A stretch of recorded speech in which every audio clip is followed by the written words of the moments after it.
Gerenụ akụkọ ụwa nke tata bụ Fraịde abalị 12 n'ime ọnwa Ọgọst afọ 2022. Akụkọ ụwa na-abịara gị site n'ụlọ ọrụ American Biafran Veterans Network ABVet Radio na TV dị na Washington DC nke mba Amerịka. Onye na-anọli ya bụ Omalicha Nwada Igbo. Chezie ntị ka ị nụrụ akụkọ ndị a n'uju ya.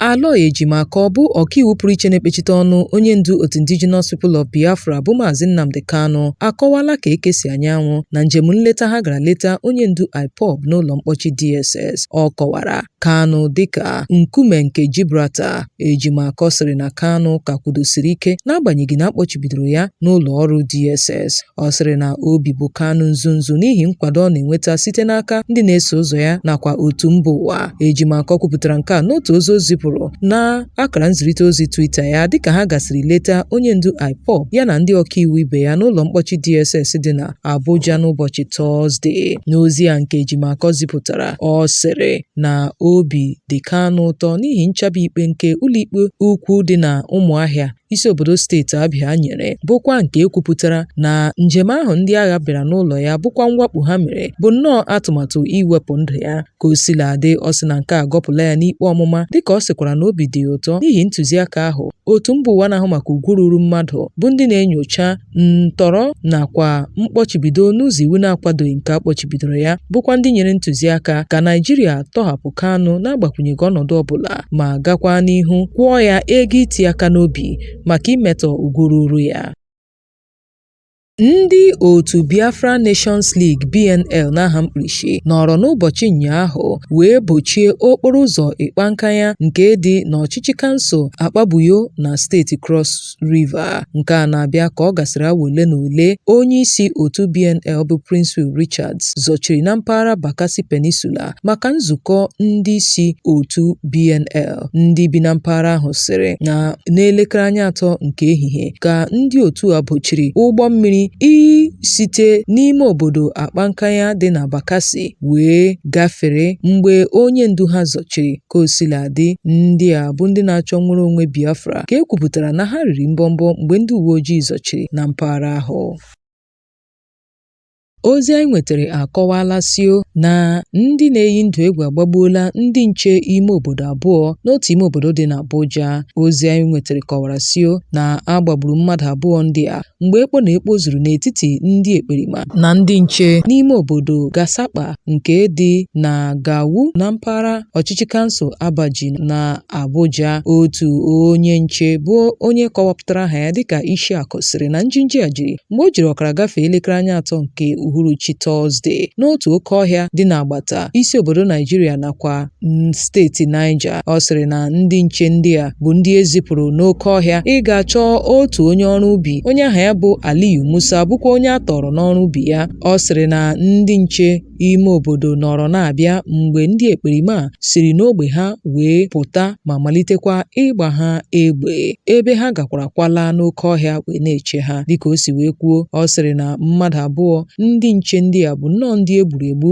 mgbe ha na ndị ekperima kwarịtara mgbọ, ebe ọ sịkwa na eliela ndị a. Nwa amadi a sịrị na mmadụ 4 bụ ndị nche obodo bụ ndị nwetara mmerụ ahụ, bụkwa ndị nọ n'otu ụlọ ọgwụ dị na Lambata dị na steeti Niger wee na-anara ọgwụgwọ. N'oge a kpọtụrụ ya, ọ na-ekwuchite ndị uwe ojii na Abuja bụ DSP Ade Josephine amanyebeghị ọnụ n'okwu a, mana nchọpụta emere gosiri na ndị ekperima nọrọ na nso nso a wee wakpo ime obodo Adagba, Gurudi, Piako Basa, Rafindaji nke dịcha n'ọchịchị kansụl Abaji na Abuja, bụkwa ndị ha na steeti Niger nwere agbata oke.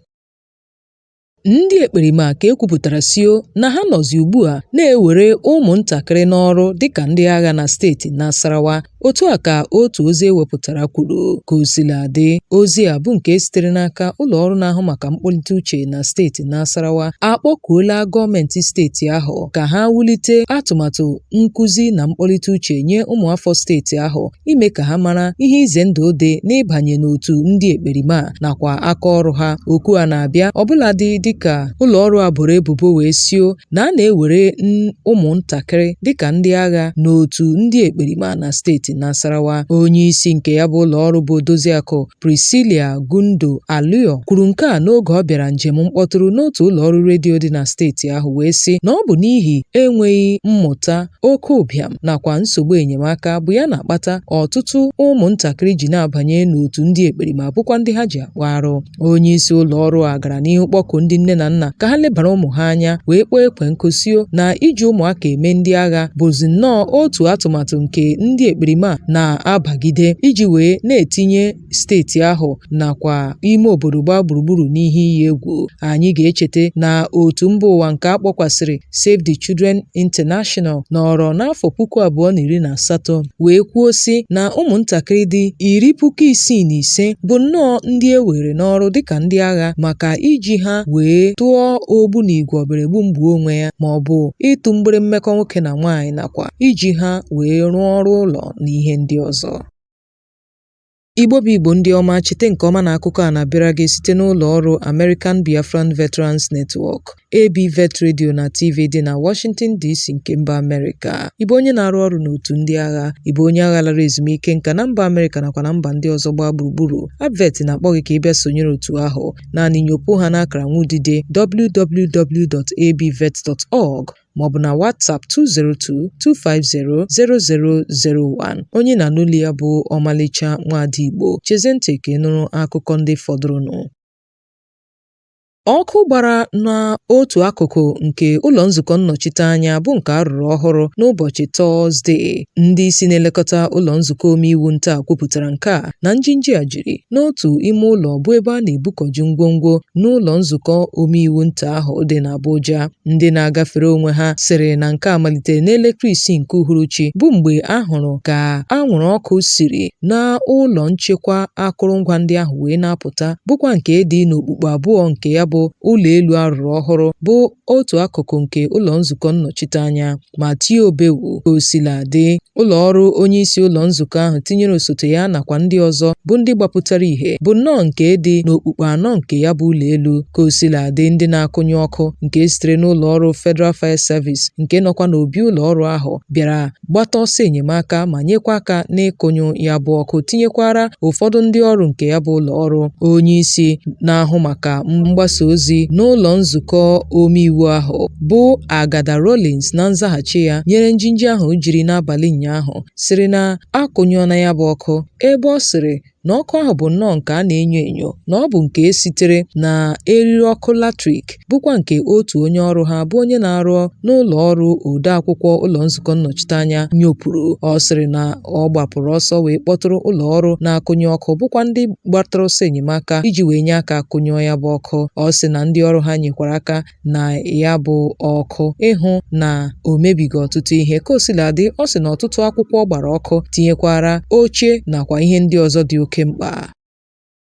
Otu jikọtara ndị odee na-achụso ugwu ruru mmadụ bụ Hiriwa n'aha mkpuchi bekee nọrọ n'ụbọchị taa kpọkuo ndị uwe ojii steeti Anambra ka ha nwụchie onye isi oche ọchịchị nchere oge na kansụl Nnewi na steeti Anambra bụ Mbazulike Iloka n'ihi iji aka wee kụgbuo nwunye ya. Ndị otu a sịrị na gọọmenti steeti ahụ ga-ahụrịrị na anwụchiri ma kpekwa onye ndu ọchịchị kansụl ahụ ikpe na-abụghị naanị nkwụsịtụ ọrụ akwụsịtụrụ ya. Onye isi otu abụ Hiriwa bụ Emmanuel Onwubiko n'otu ozi o zipụrụ n'ụbọchị taa kpọkuru aka na-achị steeti ahụ bụ Chukwuma Soludo ka ọ hụkwa na ejiri nwa amadi a wee dọọ ndị ọzọ aka na ntị site n'imejupụta iwu nke na-emegide imegbu ndị ọzọ bụ nke akpọkwasịrị VAP n'aha mkpuchi bekee na steeti Anambra, bụkwa nke ewepụtara n'afọ 2017. Ya bụ iwu mere ka ọ bụrụ arụ imegide mmadụ n'ụzọ na-ezighị ezi. Ka osiladị, ndị mmadụ etiela obewu dịka Mbazulike gburu nwunye ya bụ Chidiebere n'abalị